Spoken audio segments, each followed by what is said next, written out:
everyone. Welcome to Faith in the Folds, podcast for ministry, biblical studies, and Christian living. I'm your host, Kevin Bird. Now, at 35, I'm not very old, but I am old enough to remember when Wikipedia didn't exist. We had a very impressive-looking set of black and brown World Book encyclopedias with gold edge pages in my house when I was little. And come to think of it, I wonder if they're still there. Mom, Dad, if you're listening, can you comment below? That's what I used for reports when I was in elementary and middle school. It was cutting-edge stuff until eventually we got an encyclopedia set on, wait for it, CD-ROM. Man, that was big stuff. But these days, we have Wikipedia, and I haven't looked back since. Now, sure, the convenience of Wikipedia does create some problems, especially if you're wanting to use Wikipedia as an authoritative source. Still, it's actually pretty useful to get a general, emphasis on general, to get a general idea about a particular topic. Take a look at here the article on Christianity if you're watching. How many links to other topics do you see in the first sentence? 6. There are 6 links to other topics just in the first sentence of the article on Christianity. Now, I think this is the real strength of sites like Wikipedia. Yes, the articles are, again, generally useful, but the hyperlinks can really enrich your reading and take your understanding of your subject to a whole new level. Honestly, the Bible operates in much the same way. It is a hyperlinked text. These texts look forward to God's ultimate fulfillment of His promises in the life and work of Jesus, and look backward to remind God's people of the promises made long ago that are ultimately fulfilled in Jesus. Every book of the Bible does this in one way or another. We see this kind of cross-referencing, no pun intended, most clearly in the narrative portions of the Bible, which contain records of God's interactions with various leaders from earliest history through the Exodus, the Confederation of Israelite tribes, the united and divided Israelite kingdoms, certain portions of the prophets, and the Gospels and Acts. It makes sense for these narratives to interweave many of the same themes. God's faithful love, His grace, mercy, judgment, humanity's sin and rebellion and the consequences thereof, and also the positive effects of repentance.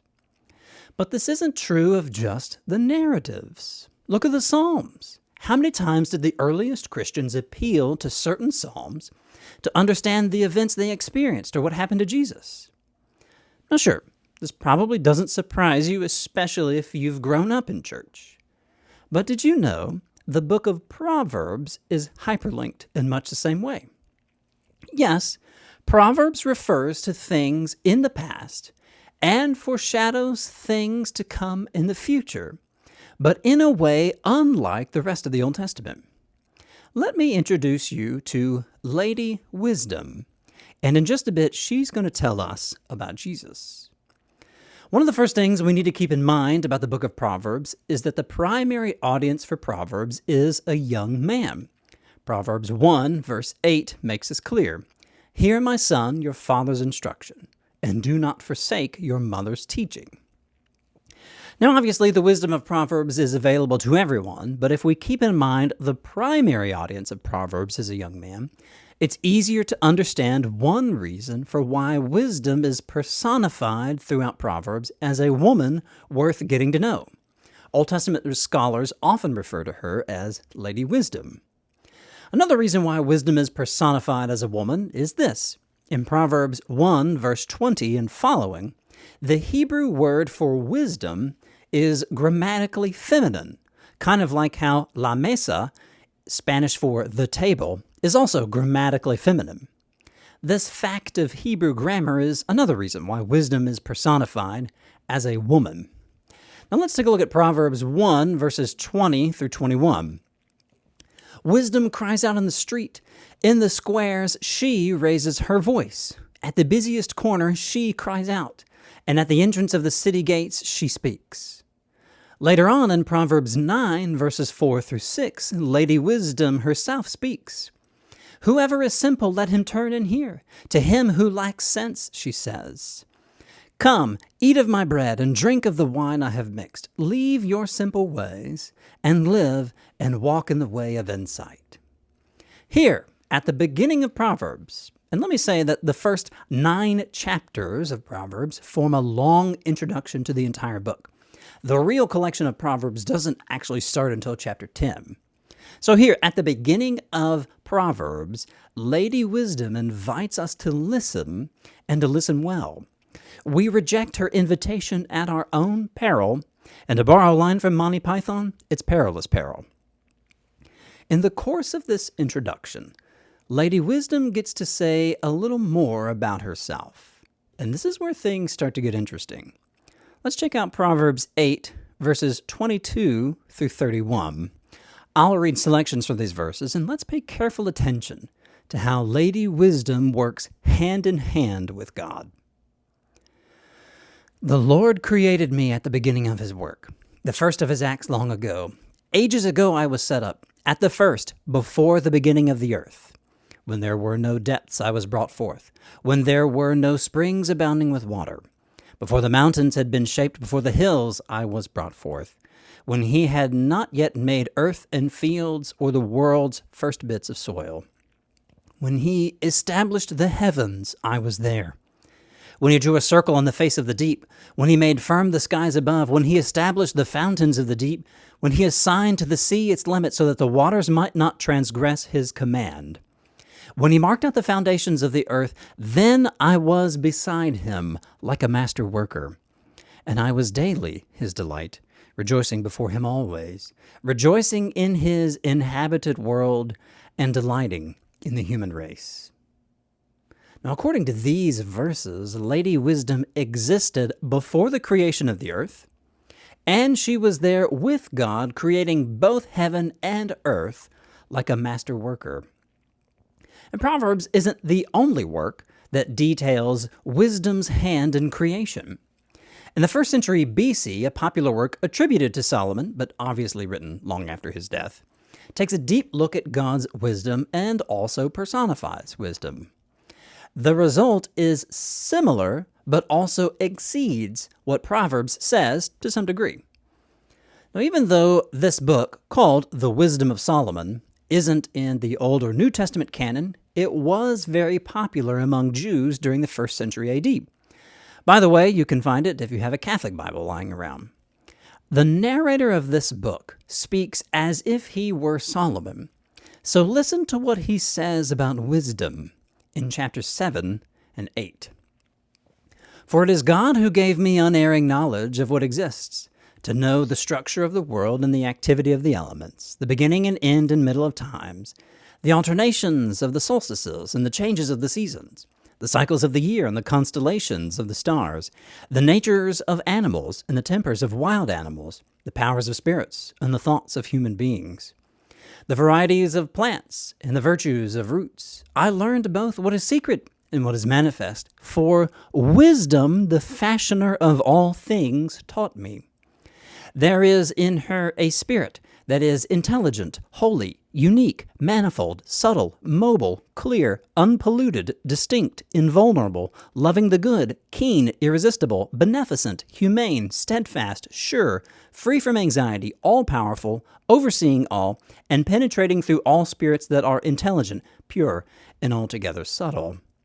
For wisdom is more mobile than any motion. Because of her pureness, she pervades and penetrates all things. For she is a breath of the power of God and a pure emanation of the glory of the Almighty. Therefore nothing defiled gains entrance into her, for she is a reflection of eternal light, a spotless mirror of the working of God, and an image of his goodness. Although she is but one, she can do all things, and while remaining in herself, she renews all things. In every generation she passes into holy souls and makes them friends of God and prophets. For God loves nothing so much as the person who lives with wisdom. She is more beautiful than the sun and excels every constellation of the stars. Compared with the light, she is found to be superior, for it is succeeded by the night, but against wisdom evil does not prevail. She reaches mightily from one end of the earth to the other, and she orders all things well. I loved her and sought her from my youth. I desired to take her for my bride, and became enamored of her beauty. She glorifies her noble birth by living with God, and the Lord of all loves her. For she is an initiate in the knowledge of God, and an associate in his works. If riches are a desirable possession in life, what is richer than wisdom, the active cause of all things? And if understanding is effective, who more than she is fashioner of what exists? So, let's review. In Proverbs and the Wisdom of Solomon, wisdom is described as existing before creation. She plays an active role in creating with God and is the image of God's goodness. Okay, New Testament Christians, who does this remind us of? I hope you see clear connections with what is said about wisdom and with what the New Testament says about Jesus. Let's take a look at John 1, verses 1 through 3.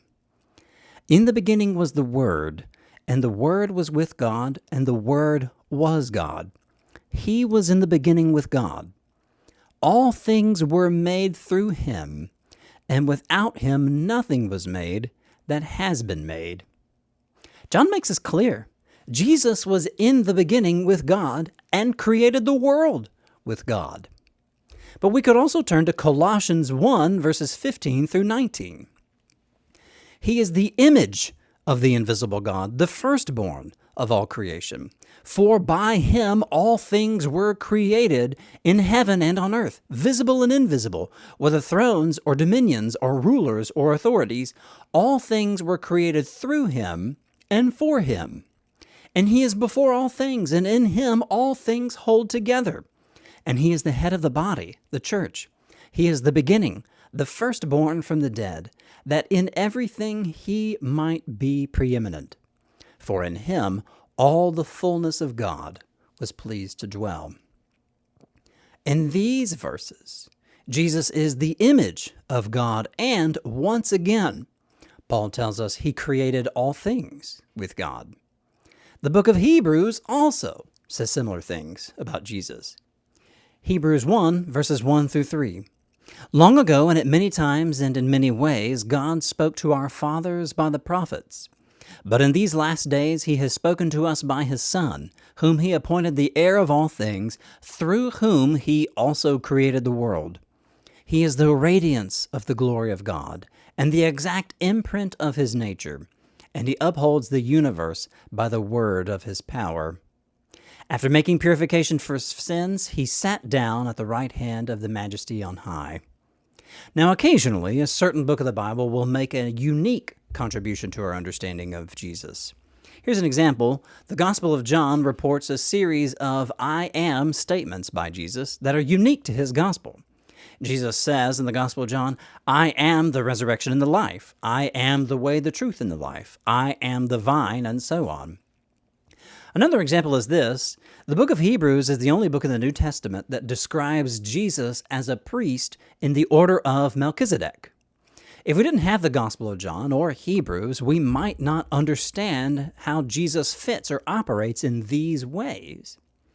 But when we compare what is said about wisdom in Proverbs and the Wisdom of Solomon with what not just one, but three different authors in the New Testament say, it's crystal clear to me what the New Testament authors were doing. Because of how well known Proverbs and the Wisdom of Solomon were in the 1st century A.D., John, Paul, and the author of Hebrews, and I think the strongest case is that someone other than Paul wrote it, but these authors were aware of what many Jews in their day already thought about wisdom. So when it came time to describing the extraordinary greatness of Jesus, they had ready-made categories they could point to. It's something like this. All the greatest things said in the past about God's wisdom are truly realized and incarnate in Jesus. Now, obviously, there are some differences, right? Wisdom is a created being. Jesus is not a created being. Wisdom is the image of God's goodness. Jesus is the image of God himself. Still, the point is this. John, Paul and the author of Hebrews made this connection. They saw that Proverbs and the Deuterocanonical book Wisdom of Solomon gave them well-known categories for how to describe Jesus. Basically, it's like they said, y'all have heard these things about wisdom, so we're here to tell you that Jesus is the incarnate wisdom of God, and guess what? He's even more than that. They read Proverbs like the hyperlinked text that it is, and saw that the truest and fullest expression of God's wisdom is His Son, Jesus the Christ.